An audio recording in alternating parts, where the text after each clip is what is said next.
When DALI was introduced, there was a lot of hype in the consumer market space about using textual commands to create synthetic data. When it's more private data, our strong belief is what happens on the edge stays on the edge. So the benefits of working in Qualcomm is every day is different. Every day is new. You don't end up doing the same thing again and again. When you start looking at large models, the biggest challenge has been is how do you really deploy these large models on the edge?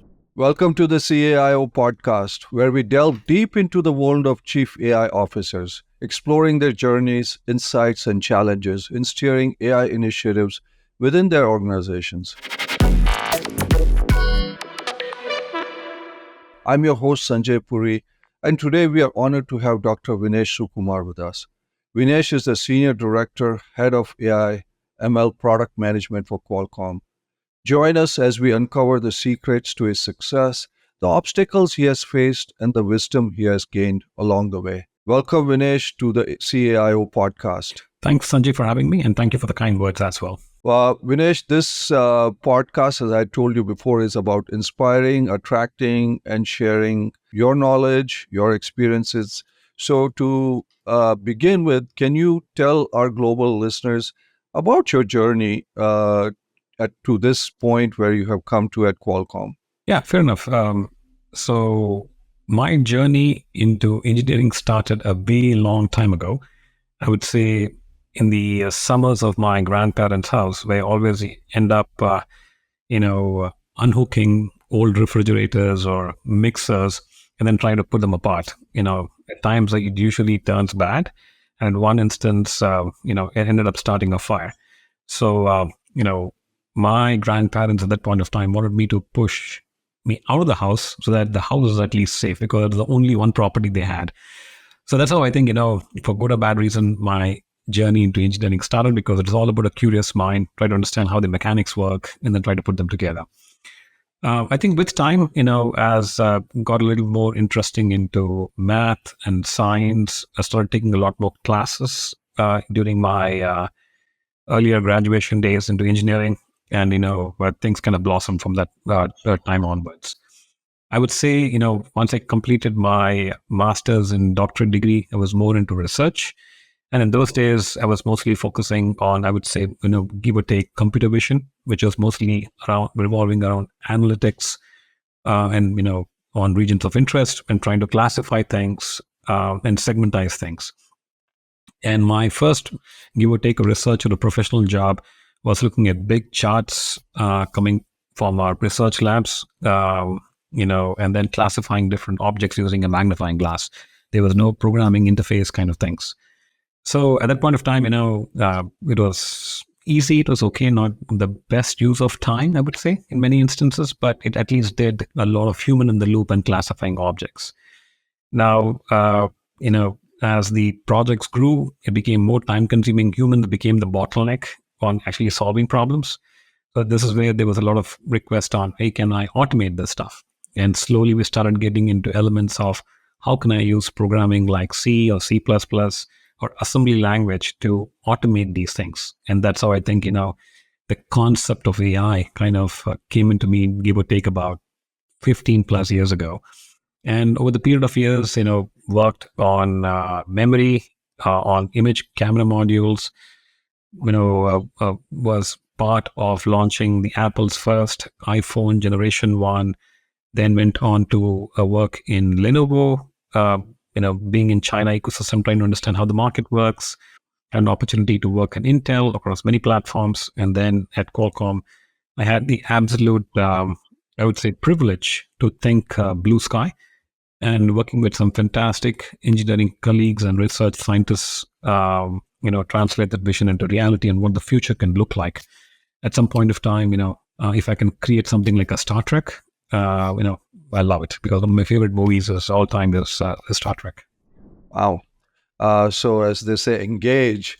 And today is an incredible day for you and for everybody with the eclipse happening. So this must have been a fantastic day for you, Vinesh. Oh, absolutely. As someone was kind of pointing out that this is a doomsday scenario, and it never happened. So I say maybe it's thanks to AI. We predicted this. We knew exactly what things are going to happen. So waiting for the next big one. Fantastic. So, Vinesh, you were doing computer vision, which when it was not sexy at that time, 15 years ago, we were doing AI, obviously not what it is today, but you are automating, you are looking at decision systems, etc.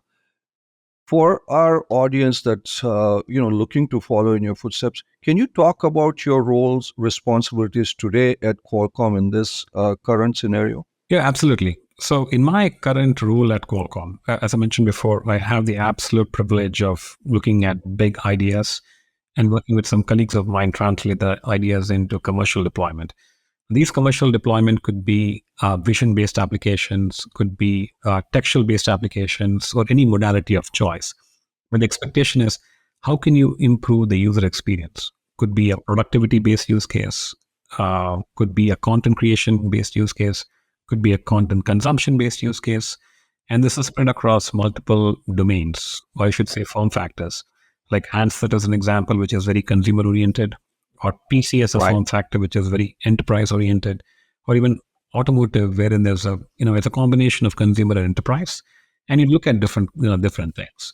So that's what we put a lot more focus and attention on, is to improve human experience, while at the same time can we also drive a lot of migration of applications from the cloud to the edge? Because we believe at the edge is where you get a lot more user privacy, there's a lot more security, there's better quality of service, and what kind of infrastructure related investments, both on the hardware and software side, is necessary to really make it happen as we move forward. So you're using AI in the desktop, in the PC, I mean, the desktop, the mobile, and the automobile, and you're looking to move applications to the edge. Is that a good That is correct. summarization, That's Vinesh? correct. When you look at most of the AI innovations, if you take generative AI as an example, large Sure. extent that's been the buzzword about what 18 to 24 months ago, when DALI was introduced, there was a lot of hype in the consumer market space about using textual commands to create synthetic data. In this case, it was more about images and now videos. So what we were one of the first companies to show that it's actually possible to just not run this on the cloud, but also on a consumer-based device like a handset, wherein we actually showcased, a text to image or a 512 by 512 image being created using 100 such characters, part of an input prompt, using a Snapdragon, 8 Gen 2 as a device, which was February of last year. And now, obviously, there's, ton of applications we have deployed as an example. So again, these big things or big tectonic shifts usually happen in the cloud. And then, with time, there's migration towards the edge just to keep costs low, to make it much more personal to the user.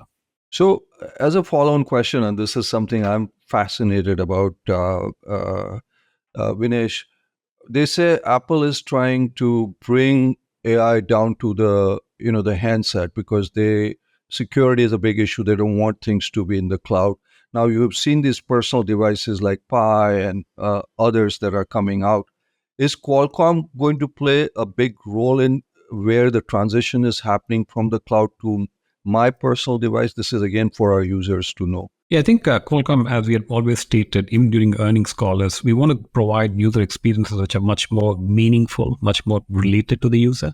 Because even if I take, like an example, in an LLM or a chat GPT, because that seems to be quite resonant with most of your audience. Yes, any query that you usually ask, to a large extent, does not understand the emotional intelligence of the user. It's the response are usually generic in nature. Our expectation is it is great, but if you happen to have a 40-year-old person or a 7-year-old person or even a 65-year-old old person asking the query, you get the same response. Now, how can I really make sure that the output that you create has a contextual understanding and can connect to the user, right? And that we believe is quietly possible if the information about the user that's resident within the device itself can be made part of the prompt itself, so that the response are much more cleaner. So this is all about personalization, and whenever you get into personalization, it becomes more private data. When it's more private data, our strong belief is what happens on the edge stays on the edge, right? So to an extent is, we really kind of push towards that kind of unique experiences. So Qualcomm is going to play a very significant role where things move down to more personalized data. and staying on the edge, Vinesh. That's what you're saying, Correct. And right? we've already kind of showcased that quite, to a Right. large extent. And now we're kind of getting into a second gear or the next gear, I should say, in this case is, okay, now you've made a very generic inferences. How can I translate that generic inferences into personalized inferences? Personal Yeah. inferences. Okay. One of the questions that came up from our users when they knew we were going to talk to you about was they wanted to know what kind of workday does Vinesh have as they are looking to come up, they are looking to grow up to be Vinesh. They say they want to know what is your typical workday, Vinesh? My typical workday, right now, Is it full of meetings and meetings and meetings? no, I think usually, I'm a very early person. Try to be there, let's say, give or take about 4 a.m. in the morning. So the early days, well, I should say, the early in the morning, I try to spend some time reading or try to, meditate or try to do some physical exercise just to, steer clear of what I can Sure. observe for the day. Then I try to plan my schedule, what is expected, what is needed, kind of stuff, at least, 15 to 20 minutes. And once, you finish your, I should say your family related stuff in the morning, keep the kids happy, keep the family happy. Then your normal day starts around, give or take, around 8:30 a.m. in the morning. And then it's all about, what kind of challenges you're really trying to face. How can you really make sure you get, a certain directional guidance on implementing them? And one of the unique things, or I should say the benefits of working in Qualcomm is every day is different. Every day is new. You don't end up doing the same thing again and again. And that's usually the case whenever you try to work on, unique AI related challenges, when you happen to have a very strong dynamic team who constantly challenge you to get the best out of you. As you've got to study a lot of material and then try to understand what is the end game that you have. So I think we get into a lot of deep discussions, a lot of nice conversations, sometimes heated arguments, but end of the day we work as a team, right? Qualcomm comes first, and then we move towards solving them independent of being whether it's a handset product or an automotive product or even an IoT product. So, the every day is different, challenges and opportunities. Listeners, there is no fixed day that hey, I'm going to have 6 meetings, etc. So that's very very fascinating. Vinesh, you talked about challenges, opportunities. What kind of challenges and opportunities have you faced at Qualcomm in terms of building an AI ecosystem? Can you tell our users a little bit about that? Yeah, I would probably look at it as an opportunity. Yes, how can you Of really course. try to look at doing something different? Again, I can use generative AI as an example. When you start looking at large models, the biggest challenge has been is how do you really deploy these large models on the edge? And these large models, if you take Llama as an example, the 7B model, give or take is about 13 gigabytes of memory. That's what it takes from a memory footprint standpoint. Now, deploying these models on consumer devices, it's not quite easy because many consumer devices don't have that kind of a RAM footprint. So one of the challenges becomes is how do you condense that model to make sure that your user experience is not impacted while it fits within the constraints of that form factor. So that becomes one challenge. And we got some fantastic folks within Qualcomm who kind of took it, the bull by the horns, and then try to understand how can you really look at compression schemes, how can you look at different quantization schemes to compress that model while not impacting your accuracy and the UX. So that's again one kind of thing. The other kind of thing could be is again language vision models, LVM, right? Wherein the people here all look about, I want to be creating synthetic, images or synthetic video based off a textual prompt. Now, when you're trying to do images and video content creation, it's absolutely important that you also preserve your spatial details. You have a lot of dynamic range or collateral in each pixel, especially when you're trying to condense a model. So here you put a lot more focus on accuracy, how you can make sure your subjective and objective metrics of the content that you generate is good enough. So that's a different set of challenges that you focus on get things done.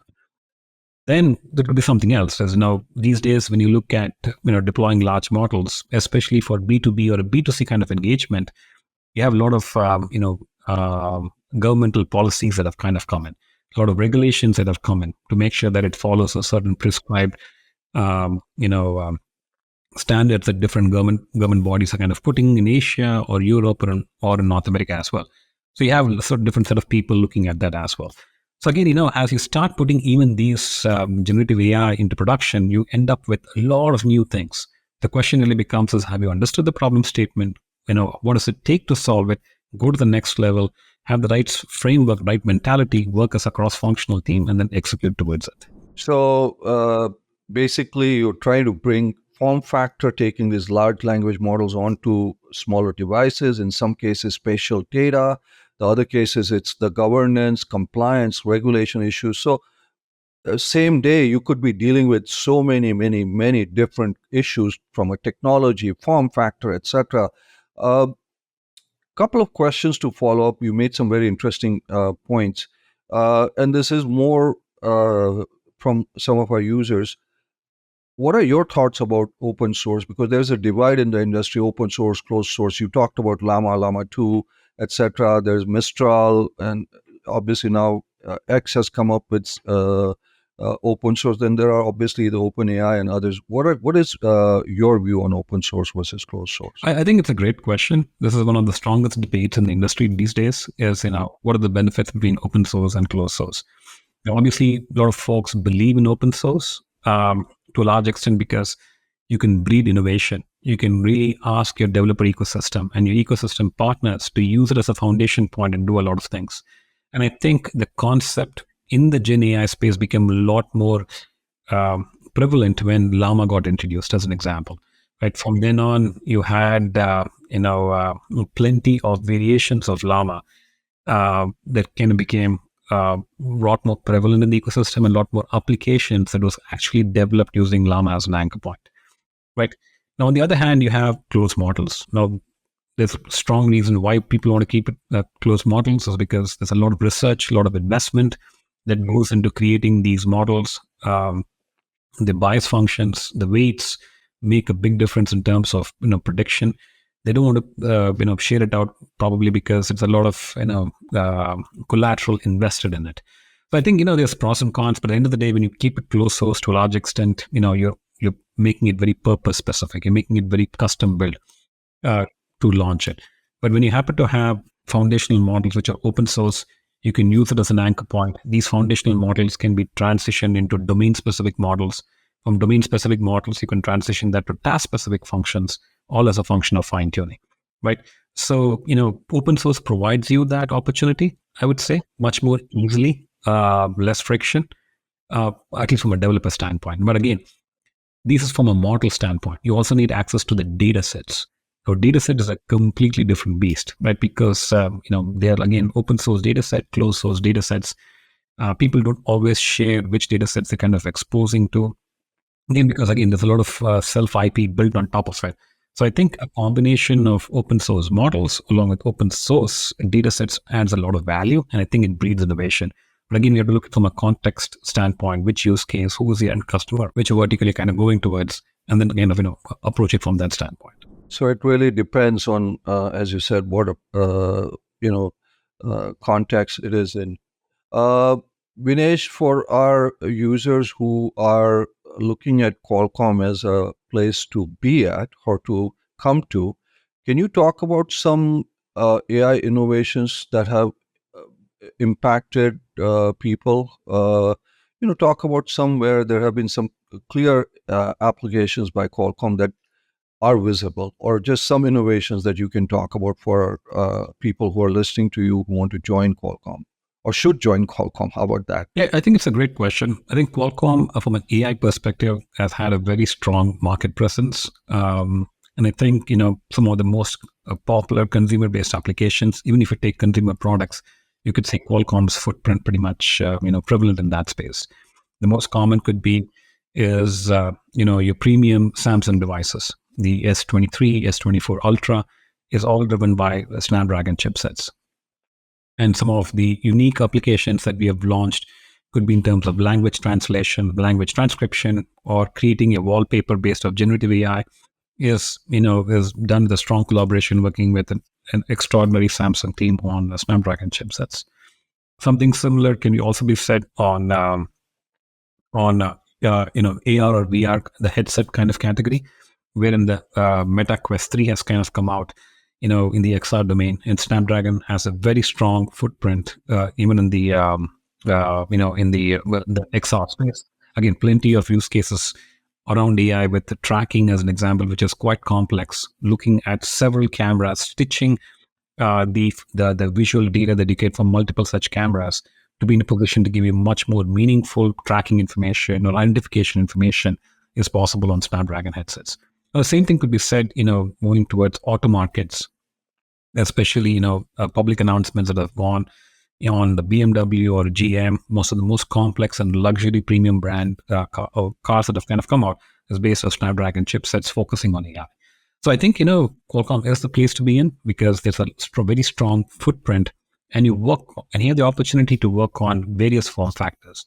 It could be a handset, could be a VR device or AR device, could be, your earbuds as an example, could be retail, could be industrial IoT, or even could be complex domains like automotive. And we look at some of the key performance indicators, each of them is very different, right? From a handset perspective, you're focusing more on higher performance at lower power efficiency. Completely different, one kind of a KPI. When you look at automotive on the other extreme, it's all about concurrency. Can I be able to handle multiple streams of information coming from, let's say, 14 different cameras and able to process that information quite accurately here? Because in automotive domain, it's all about life and death situation. So if you're looking at an urban kind of situation or urban driving kind of situation or infotainment based situation, it's all about processing and giving predictable response. There, the challenge is very different, right? So I think, this is what makes everything exciting. And, I really welcome your subscribers, your audience to please look at the ton of publications that have gone on from the Qualcomm AI perspective. And then any questions that kind of come in, we'll be glad to help out and answer them. No, but that's fantastic. I mean, you covered a massive range. The Samsung phone where you can circle and ask questions. You talked about the Meta Quest with the AR, VR. You talked about self-driving or the high-resolution cameras in automobiles, and these are just some of them. So, listeners, you would have an opportunity to just work across different form factors, but just across in different industries too. One of the questions that came up was, how do you foster a culture of innovation and experimentation in your group? That's something that they are interested to know if they come on board. Is there an opportunity for innovation and experimentation, Vinesh? Oh, absolutely. I think another great question. I think you've got to come up with a mindset of always being a learner, a student at heart. Challenge the status quo. Try to understand what problem statement are you trying to solve? What user experiences are you trying to improve on? If you happen to have those bounding boxes set up and you have the right framework in a strong cross-functional leadership, this is a great place to be in, right? So if you happen to have those strong foundational building blocks, innovation comes on its own, repetition comes on its own, and you're not going to give up till you attain a certain amount of success. Right. So I think those are, I would say, the key fundamental elements people coming in needs to have it, that automatically would drive for success. So, given all of that, what skills or what kind of basically qualities, Vinesh, do you look for when you're building your team?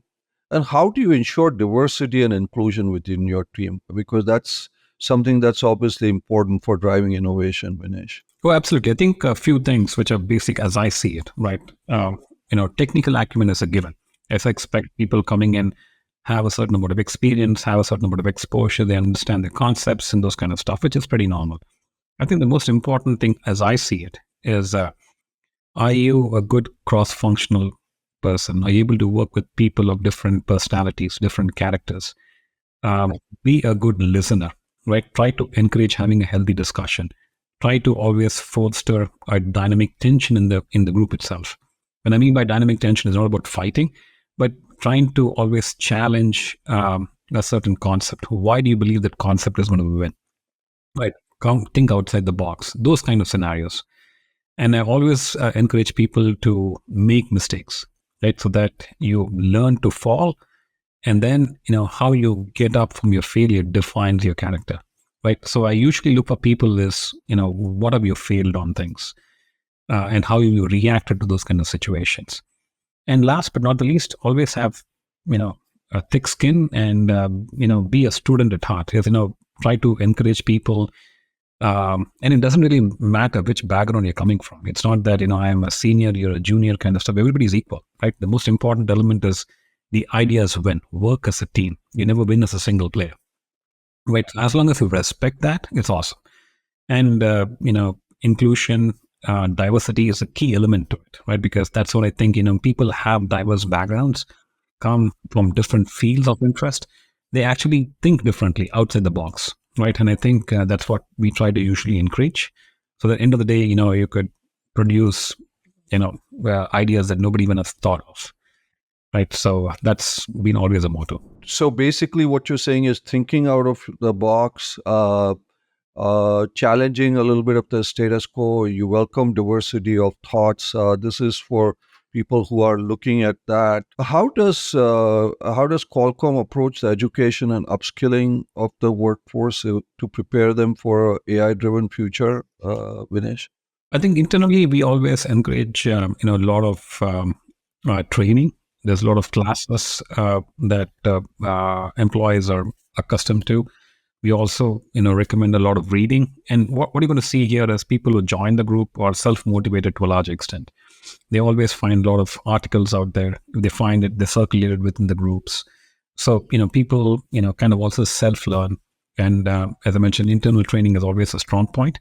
And there's always an encouragement for people to approach it and add more material if necessary to push it through. Does this group have visibility from pretty within the organization? Does it have because Qualcomm is a pretty large organization, as you know, very large. What kind of visibility does your group have within the entire reporting structure or within the entire company? That was one of the questions that came in. Is it just buried somewhere within 6-8 layers down in the corporate environment? I think that's a great question. So the way we kind of structure it is, we're part of the technology planning and Edge Solutions Group, which is a central organization that drives technology across all verticals or all BUs. And AI being a very central entity across all BUs, we kind of drive the strategy and vision and what does success actually mean? What kind of problem statement we're really trying to solve? What kind of innovation actually is meaningful? And the definition of meaningful is very different from each business unit. So we have a strong relationship with the business unit.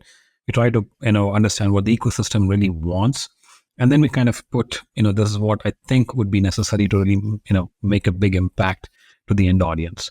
And given it's part of a central organization, we have regular conversations or touch-ups with multiple business units at the same time, and they get informed pretty much on what is happening. We keep them informed on what the external pull and needs are, and then we move towards execution. So from a visibility standpoint, it's quite there because it's very close to senior leadership. Not buried in 6 or 7 layers of management. And that's one of the good things within Qualcomm is, you are fast, you're quick, and you get things done quite decisively without, multiple, reviews and meetings. That doesn't really help anyone. Does your group or within Qualcomm, you engage within the broader AI community, like research institutions or academic institutions, startups or others? Is there some kind of collaboration that happens within Qualcomm? Yeah, so Qualcomm, as I mentioned, is a large organization. We have a very strong research team. We have a very strong engineering community as well. The research teams always, has a very strong partnerships with multiple research institutions. They're spread across the globe. And they obviously also are focused on few key elements, right? It either could be from an AI architecture standpoint, in this case, hardware architecture, so it could be software building blocks kind of stuff, because AI is a very broad topic. At the same time, we have a very strong ecosystem team who puts a lot of emphasis on ecosystem relationships.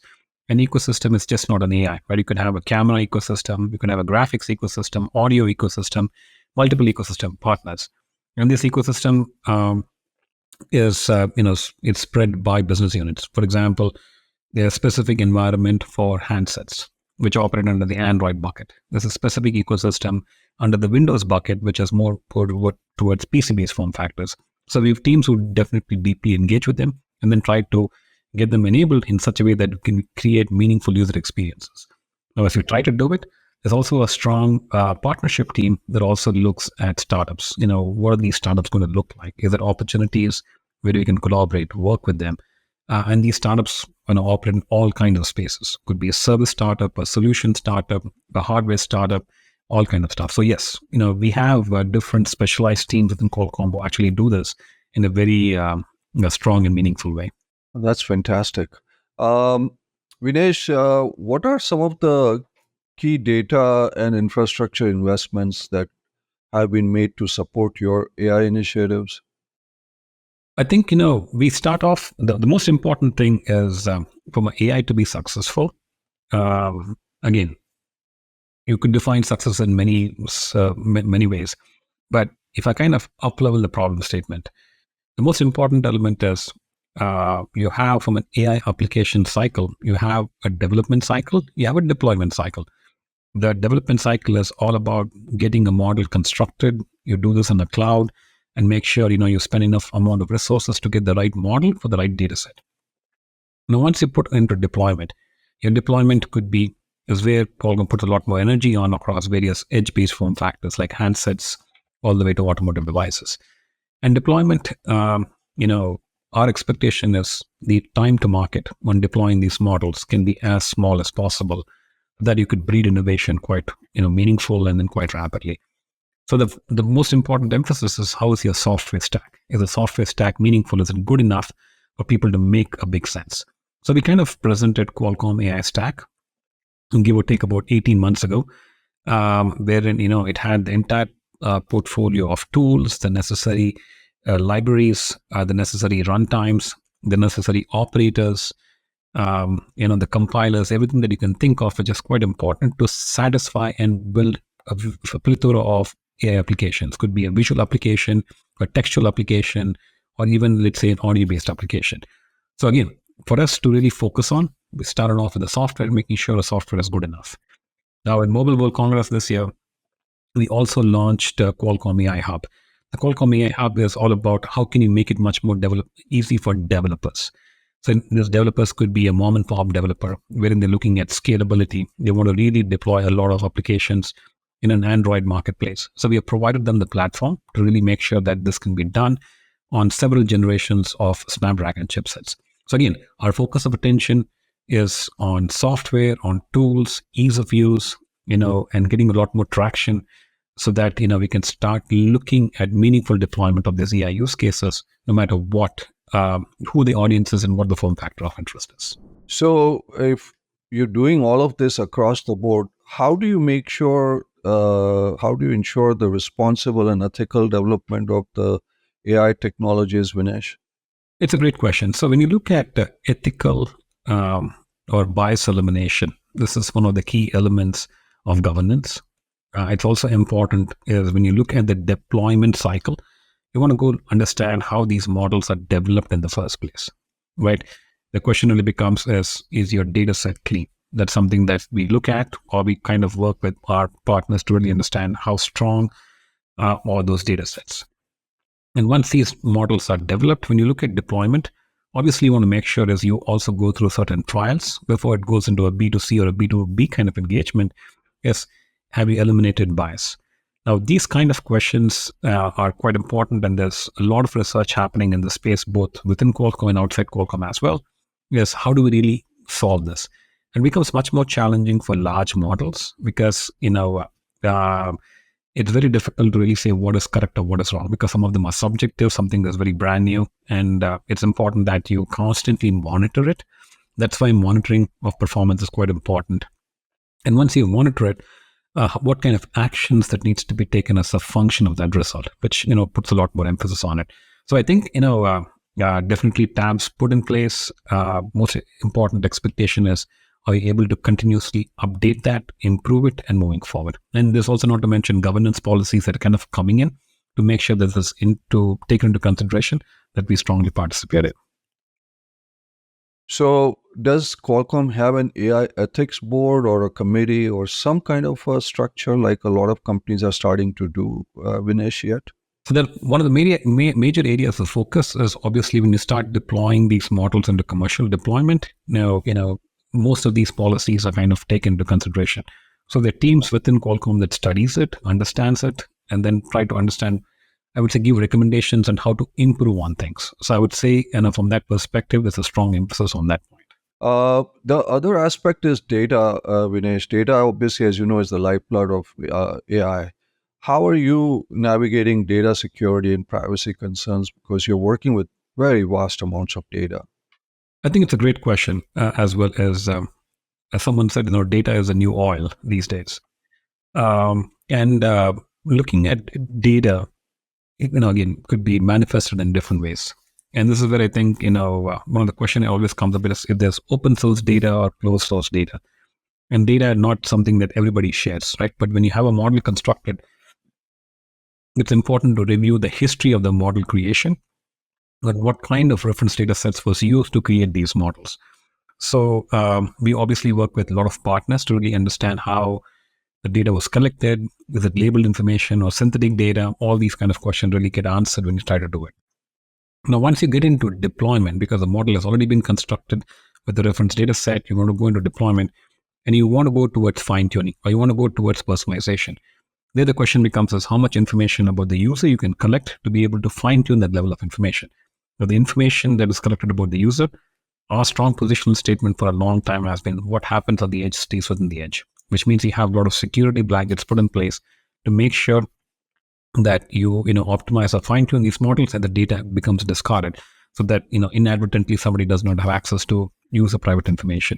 Now, the expectation is this kind of information is meaningful and only collected to make much more sense about supporting personalization. And that's how we kind of really push this through. And our security teams work around the clock to really make sure these things are strongly emphasized and the protection put in place to support this. So there's a big emphasis on data security, Vinesh. So, talking about the implementations, and you talked about some really cool applications of AI across so many different form factors. How do you assess the business impact and ROI of your AI programs and track their performance? Uh, I think it can be answered in many ways. Like I'll give you my personal example. One of my favorites is when my 65-year-old mom calls me up at 5 a.m. in the morning. When you get a call you know from a 70-year-old person, we always think the worst case scenario that early in the morning. And after like 10 seconds of break, she says, are you working on AI? It's okay. Okay, it took me only 20 years to explain to my mother that I work on AI. And then I didn't understand what is the problem statement. She was saying that, uh, she was using some application in her hands, in her mobile phone. And then using this app, she was able to remove wrinkles in her face, right? So which made her about 20 years younger. So she was happy, I was happy, right? So, for me, it was much more meaningful is because you're able to connect to people of different age groups. You make AI much more meaningful to them, right? That's how you can kind of make an impact to the audience, right? Now, obviously, figured out that it was a paid app, meaning that after 15 trials, you end up paying for that service. She didn't like it. Somehow, I rigged her phone and paid for it because, it had to be done on the cloud kind of stuff. So that's where you gauge an experience and know you're creating something new, meaningful kind of stuff. The second thing becomes is, are you able to enter new business? Are you able to, modify how the industry evolves, right? And this is where I think, for example, you look at automotive as an example. 10 years ago, the concept of L2, L3, L4, or even L5 never even existed, right? Or the concept of, completely infotainment, all based off displays within a car, also was never thought about. But these days, you could see actual consumer applications, or you should say, cars, commercial cars being deployed, which are completely full of displays. Right? It's all touch screens. It's all voice activated. Right? Wherein you can look at movies, you can play games, and even the speed of your airbag gets deployed depending upon the distance you are from the dashboard, and or automatically stops if you're not paying attention, right? Or even if you take the concept of video conferencing, which never was that popular or sexy that you might call one point of time on a PC, for good or bad reason, pandemic became the most important thing, which means on AI that the work, the stuff that you're actually doing is making an impact. That's how you gauge things. Is are you able to connect to your common man? Are you creating new swim lanes? Are you creating new business opportunities? That's how if you're able to do it, which means that you're changing destiny in some shape or form. Yeah, changing destiny, connecting with a common person, and some of the examples you've given are fantastic. I agree, because it's not just you're moving the needle in such a big way. Vinesh, you've been in this position now for a period of time. What are some of the key lessons you've learned in your journey so far?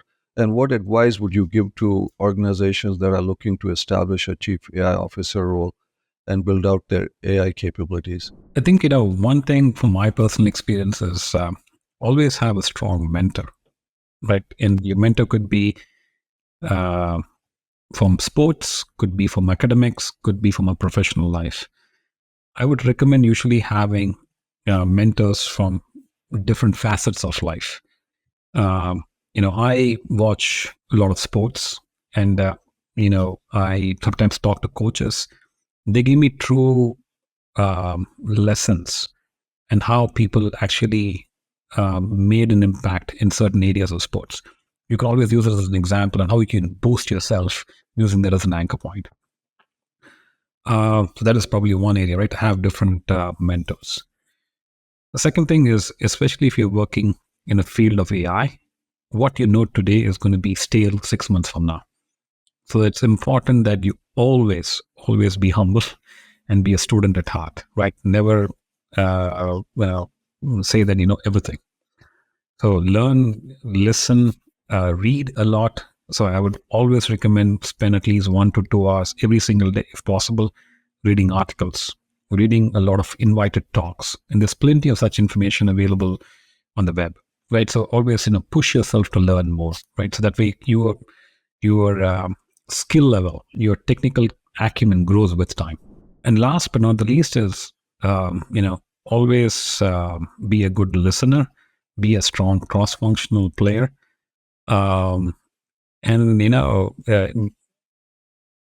challenge the status quo, as I was mentioning before. As if you try to operate within a box, you become pigeonholed into doing one thing and one thing only, right? And you become an expert in that. Maybe some people want to do that. That's totally fine.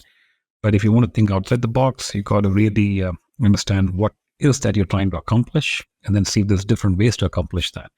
And sometimes it might fail. That's okay. But you learn from your failure, then you learn from your success, and then move on. So you made some very, very interesting points, if I may follow up. One is you said have a mentor, and I want to talk about that because you touched upon one of my favorite topics. You talked about a coach, sporting coaches. Who is your favorite coach, if I may ask? This is not typical podcast question because I believe an average team can become a plus team with a great coach, and the New England Patriots, or and I can give you many, many examples, have shown tremendous success. But who's your favorite coach in sports? Oh, my favorite coach is Coach Saban. Okay. Right, Nick Saban of Alabama. Alabama, exactly, right. So I listen to a lot of his talks, his books, read, and I even have the opportunity to talk. Talk to him is the concept of getting success is very difficult. Once you attain a pinnacle, maintaining that pinnacle is even more harder, right? So it's important how you push yourself to be in that region. So I think he does a fantastic job. So he is one of my all-time favorite coaches. What has been the role of mentors in your life? You talked about having a mentor. Can you tell our listeners? Because that's a very important subject that we need to address for people who are looking to be in your shoes. I think the mentors have obviously played a good role in my life, I would say. Some of them have always encouraged me is, at an early phase of my professional career is to go places. Right? That's how I used to travel, go to Asia, go to Europe, be in factories, try to understand what end product you're really trying to solve, right? So that you get understanding of what operations mean, what manufacturing mean, what does testing mean. So you get a perspective, not sitting, in a conference call, understanding, hey, some of the commercial or commercialization challenges. Exactly, try to get a role for it. It may not be hard paying, it may not be getting a lot of money, but the experience matters a lot. So that's why I kind of challenged myself as let me go do different things, which not actually, was not part of my technical background, but at least get to know what it means. So I think that was one good advice. I took it quite personally. And the second thing was, at least one of my mentors was always saying that, at certain point of time in your professional career, right, if you end up doing the same thing and you become a specialist and a micro specialist, if that's what you want to become, that's great. But if you want to learn, expand your breadth and depth, uh, ask yourself as, what have you learned at the end of the day, right? If you have not done much, then just, you got to do something else, right? So I constantly challenge myself as, what have I learned at the end of the day, if it makes a difference in my, with increasing my technical acumen in some shape or form. And if I don't, then I know, hey, that's something wrong with me and I should be doing something else. So which means, then I ask my chain of command and say, I need to go, explore something else wherein I'm challenged. So I think, they were always, mentors who either pushed me technically or pushed me professionally or gave me kind of how do you, move your career, which kind of really helped me out, I think.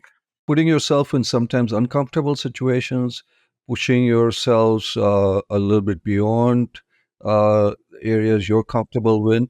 And also, what you said was investing, learning 1 or 2 hours a day for sure.